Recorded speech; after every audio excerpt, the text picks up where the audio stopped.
ठीक है, स्टार्ट करो अपना जो अब नेक्स्ट जो इसका हेडिंग है वो है एनएमआर स्पेक्ट्रोस्कोपी, जिस पे पूरी ही यूनिट आधारित है।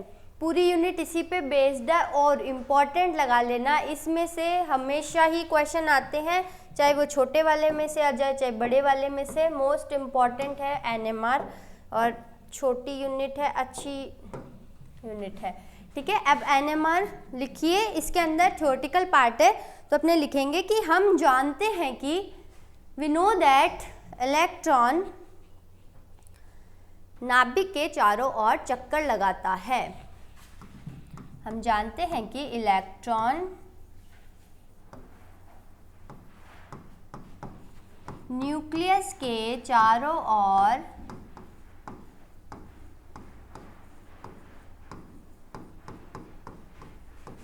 चक्कर लगाता है। जानते हैं ना, सिंपल सी बात बोली अभी तो। इसके साथ साथ अपनी खुद की अक्ष पे भी चक्कर लगाता है। इसके साथ साथ इलेक्ट्रॉन स्वयं की अक्ष एक्सिस पर भी चक्कर लगाता है ना, जिससे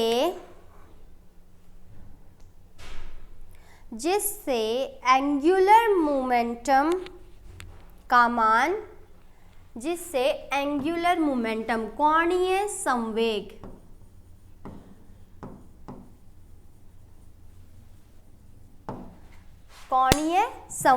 का मान,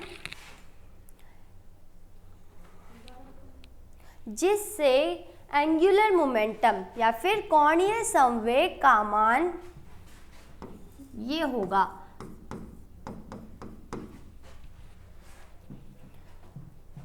4/2 पाई। ये किसका मान होता है? कोणीय संवेग का मान होता है। ये एंगुलर मोमेंटम का मान होगा √s इंटू s+1 इंटू 4/2 पाई। ये किसका मान होगा? हमारे कोणीय संवेग का मान। ठीक है, जहां s क्या है? s है spin quantum number.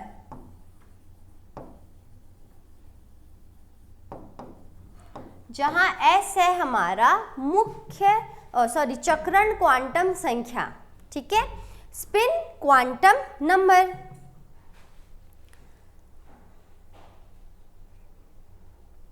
Spin quantum number.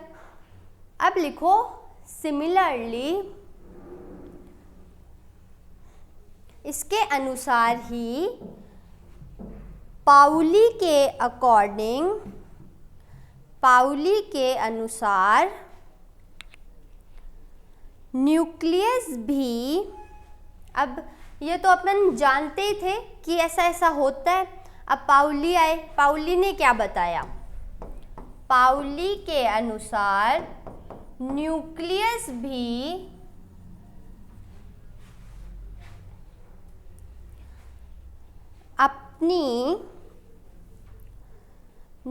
भी इलेक्ट्रॉन के समान अपनी एक्सिस पर चक्कर लगाता है, अपने अक्ष पर घूमता है।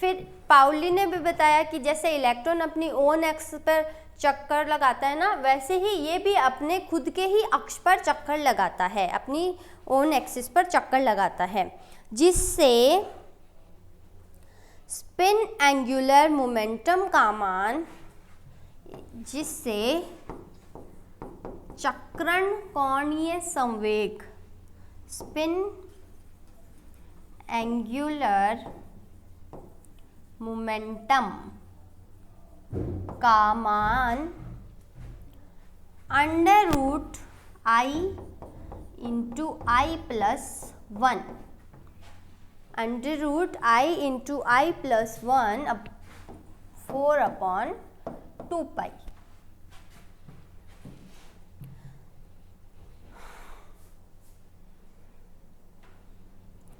4 नहीं लिखना है, यहाँ पे H लिखना, दोनों में ही H लिख देना। H/2π ही तो होता है। H क्या है? प्लैंक कांस्टेंट, ठीक है। H/2π होता है। I यहाँ क्या है? न्यूक्लियस की स्पिन क्वांटम नंबर। I क्या है? न्यूक्लियस की चक्रण क्वांटम संख्या का मान, स्पिन क्वांटम नंबर की वैल्यू है I, ठीक है। Spin quantum number of nucleus.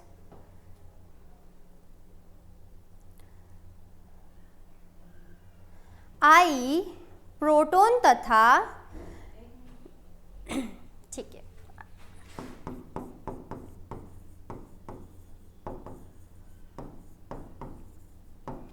I proton तथा इलेक्ट्रॉन की, प्रोटॉन तथा न्यूट्रॉन की संख्या पर निर्भर करता है। इलेक्ट्रॉन नहीं, न्यूट्रॉन।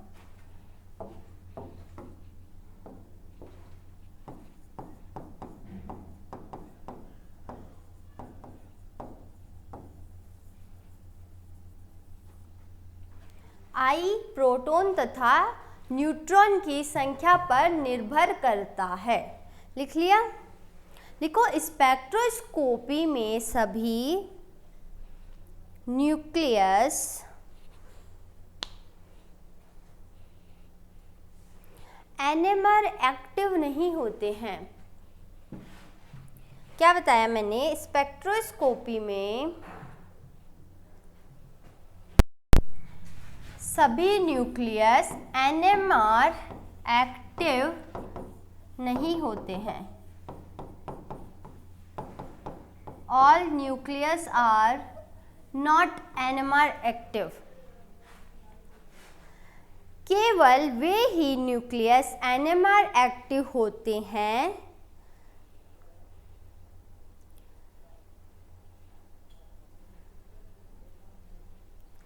जिनके लिए I का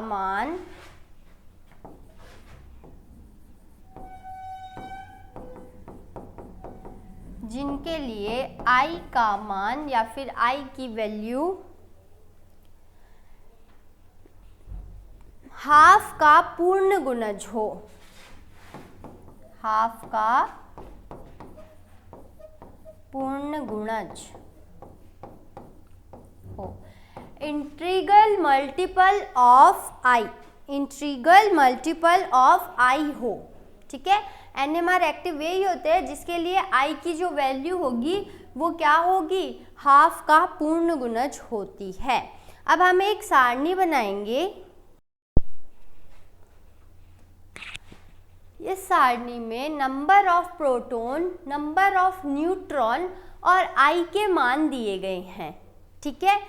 अगर प्रोटॉन की संख्या ऑड होती है, ऑड मतलब विषम होती है, और न्यूट्रॉन की भी संख्या विषम होती है, तो I के मान इतने इतने आएंगे। अगर इवन हो, दोनों ही सम हो, तो 0 आ जाएगी वैल्यू। ऑड हो, एक ऑड हो और एक इवन हो, तो 1/2, 3.2, 5.2 इवन हो, और एक ऑड हो, अगर न्यूट्रॉन ऑड हो, विषम हो, तो 7/2 आती है, 7/2 आती है, ठीक है। अब ये है क्या? ये क्या लिखा है मैंने, इसको एक क्वेश्चन के द्वारा समझेंगे। मैंने ना कुछ एग्जाम्पल लिख दिए हैं आगे, जो इस सारणी के अंदर ऑड इवन को एक्सप्लेन करते हैं। देखो, अपने पास नंबर ऑफ प्रोटॉन और नंबर ऑफ न्यूट्रॉन दोनों ही विषम होंगे, तो ये एग्जाम्पल जैसे I की वैल्यू है, I है हमारे लिए न्यूक्लियस की चक्रण क्वांटम संख्या, इसकी वैल्यू ये आनी चाहिए, तो इसके एग्जाम्पल होंगे ये। और इवन है तो उसके एग्जाम्पल भी लिखिए, दोनों और इवन होने चाहिए। ऑड इवन है उसका 15p30 है, इवन ऑड है तो 1h2 है, ठीक है। ये एग्जाम्पल लिख लिए हो तो एक लाइन लिखो इम्पॉर्टेंट, लिखो लिखो जल्दी से, कि वे नाभिक जिनके लिए चक्रण क्वांटम संख्या का मान, वे नाभिक जिनके लिए स्पिन क्वांटम नंबर का मान अर्थात I = 0 होता है,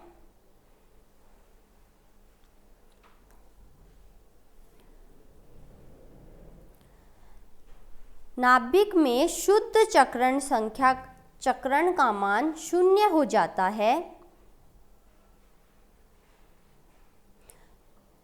शून्य होता है। इसके अवशोषण संकेत, जो उसका अब्जॉर्प्शन सिग्नल होता है, अवशोषण संकेत NMR स्पेक्ट्रोस्कोपी द्वारा प्रदर्शित नहीं किए जाते हैं। भाई I की वैल्यू 0 हो जाएगी तो NMR उसको दिखाएगा ही नहीं, है ना, वो अवशोषित ही नहीं होगा, तो NMR क्या सिग्नल देगी, कुछ भी नहीं।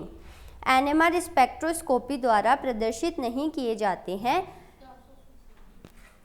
इनका अवशोषण संकेत NMR स्पेक्ट्रोस्कोपी द्वारा प्रदर्शित नहीं किए जाते हैं, अतः वे NMR इनएक्टिव हो जाते हैं, अतः वे NMR इनएक्टिव हो जाते हैं। NMR असक्रिय बोल सकते हो आप, या निष्क्रिय बोल सकते हो। उदाहरणार्थ, उदाहरण देखो, पहले से लिख दिए हैं, आगे उदाहरण, ये कार्बन C612, ऑक्सीजन 816, सम था और दोनों के लिए वैल्यू क्या थी, I की 0 आ गई थी, इसलिए ये इनएक्टिव होंगे। ये इनको क्या बोला जाएगा, NMR इनएक्टिव कंपाउंड्स, ठीक है। जहाँ पे भी संकेत 0 हो जाएगा उसे इनएक्टिव बोला जाएगा। लिखो, जबकि वे नाभिक जिनकी चक्रण क्वांटम संख्या का मान भिन्न भिन्न फ्रैक्शनल के अंदर होता है, भिन्न भिन्न फ्रैक्शन के अंदर होता है, फ्रैक्शन मतलब भिन्न होती है ना, वो भिन्न संख्याएं लिखते हैं ना, वैसे भिन्न या फिर फ्रैक्शन के अंदर होता है, वे NMR स्पेक्ट्रोस्कोपी में,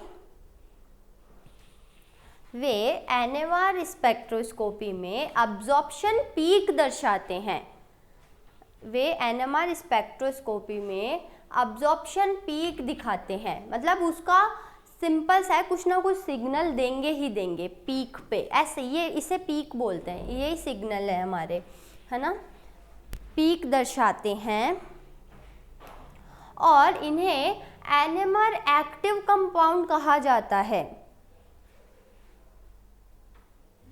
और इन्हें NMR एक्टिव कंपाउंड कहा जाता है। एग्जाम्पल आप लोगों के सामने ही लिखे हुए हैं, 1H1 लिख दो, N19 919 लिख दो, सारे एग्जाम्पल हैं।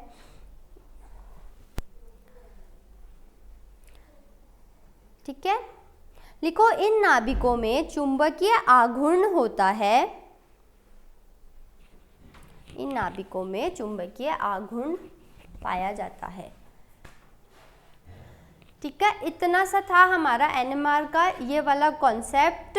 अब हम आगे देखेंगे, ठीक है, अब इसी के अंदर ही हम आगे लिखेंगे, पॉइंट लगा के लिखना, यूं नया पॉइंट लगा के लिखना, जब किसी न्यूक्लियस को नाभिक को एक्सटर्नल मैग्नेटिक फील्ड के अंदर रखा जाता है, जब किसी न्यूक्लियस को एक्सटर्नल मैग्नेटिक फील्ड के अंदर रखा जाता है, हाँ हिंदी में बाह्य चुंबकीय क्षेत्र में रखा जाता है, तो वह न्यूक्लियस 2I+1, तो वह न्यूक्लियस 2I+1 ओरिएंटेशन को ग्रहण करता है, 2I+1 ओरिएंटेशन को ग्रहण करता है। अब मतलब क्या है इसका वो समझेंगे एक एग्जाम्पल से। जैसे हाइड्रोजन को लिखो, जैसे हाइड्रोजन के न्यूक्लियस को, जैसे कि हाइड्रोजन के न्यूक्लियस को दो ओरिएंटेशन, जैसे हाइड्रोजन के न्यूक्लियस को बाह्य चुंबकीय क्षेत्र में रखा जाए तो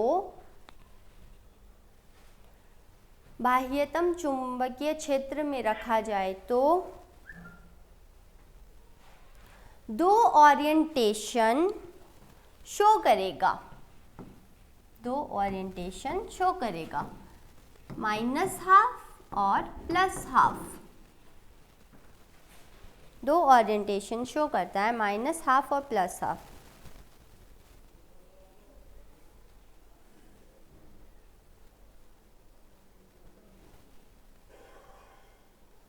ठीक है। अर्थात यह दो स्टेट्स में टूट जाएगा। जब इसको बाह्यतम मैग्नेटिक फील्ड में रखा जाएगा तो ये दो स्टेट्स के अंदर टूट जाएगा, दो स्टेट्स के अंदर टूट जाएगा, जिनमें से एक state applied magnetic field,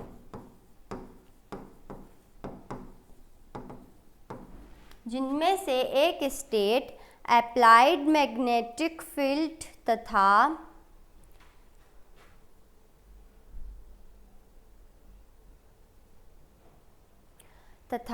nucleus द्वारा जनरेटेड मैग्नेटिक फील्ड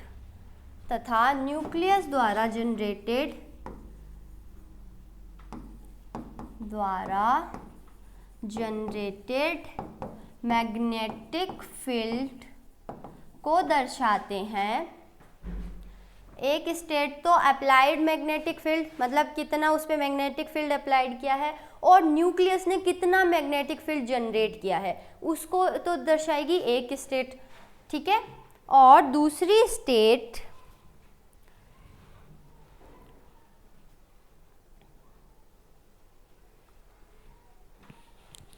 मतलब ये दोनों ना एक दूसरे को अलाइन करते हैं, ठीक है। ये दोनों दर्शाते हैं और ये एक दूसरे को अलाइन करते हैं, ठीक है।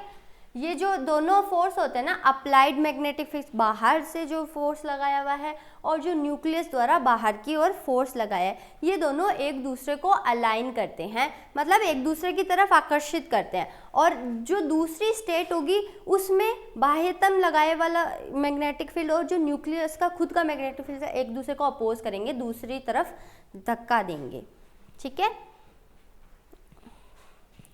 ये तो एक दूसरे को अलाइन करते हैं। तथा ये तो फर्स्ट स्टेट के बारे में बताया मैंने, और दूसरी जो सेकंड स्टेट है उसके अंदर अप्लाइड मैग्नेटिक फील्ड और न्यूक्लियस की मैग्नेटिक फील्ड, न्यूक्लियस द्वारा जनरेटेड मैग्नेटिक फील्ड बोल दो, ये एक दूसरे को क्या करते हैं, अपोज करते हैं, ये एक दूसरे को अपोज करते हैं, ठीक है।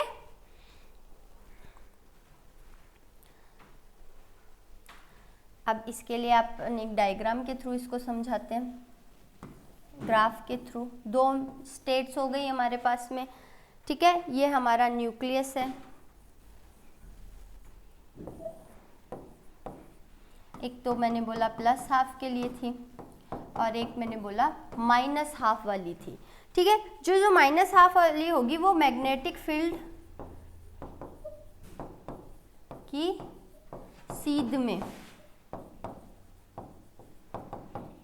और +½ वाली होगी मैग्नेटिक फील्ड के अपोजिट, मैग्नेटिक फील्ड के +½ वाली होगी मैग्नेटिक फील्ड की सीध में, सॉरी, और -½ होगी मैग्नेटिक फील्ड के विपरीत यानी अपोजिट। -½ वाली होगी अपोजिट टू मैग्नेटिक फील्ड, ठीक है। देखो इसको सिंपल भाषा में अगर मैं समझाऊं तो क्या मतलब है, मैं क्या कहना चाहती हूँ। मान लो कोई मैंने हाइड्रोजन का न्यूक्लियस रखा, समझ गए ना। हाँ, उसको अगर मुझे मैग्नेटिक फील्ड के अंदर रखना है तो एक तो अपोज करेगा और एक अलाइन करेगा। अब लिखो रेडियो फ्रिक्वेंसी रीजन में, रेडियो फ्रिक्वेंसी क्षेत्र में ऊर्जा का अब्जॉर्प्शन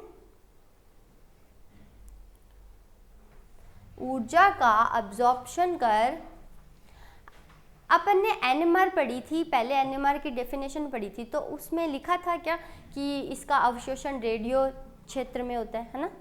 तो वही है, ठीक है, कि ऊर्जा का अवशोषण कर ये निम्न ऊर्जा स्तर से उच्च ऊर्जा स्तर में चले जाते हैं, निम्न ऊर्जा स्तर से उच्च ऊर्जा स्तर में चले जाते हैं।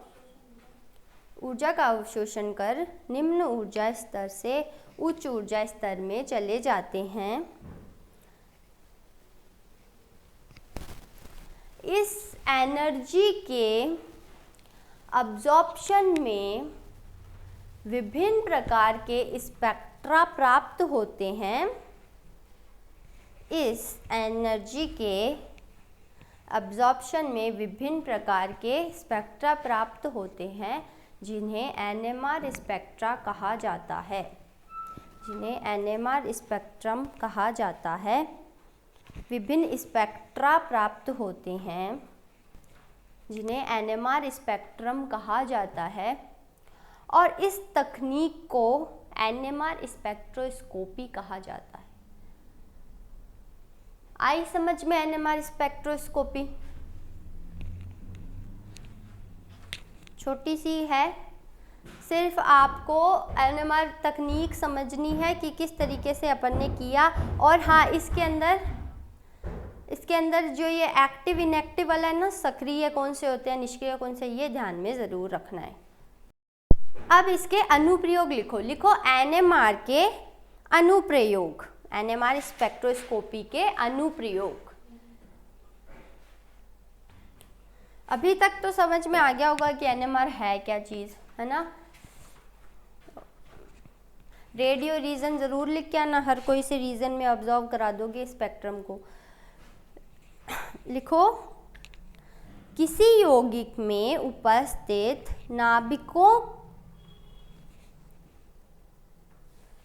नाभिक के प्रकार की गणना की जा सकती है।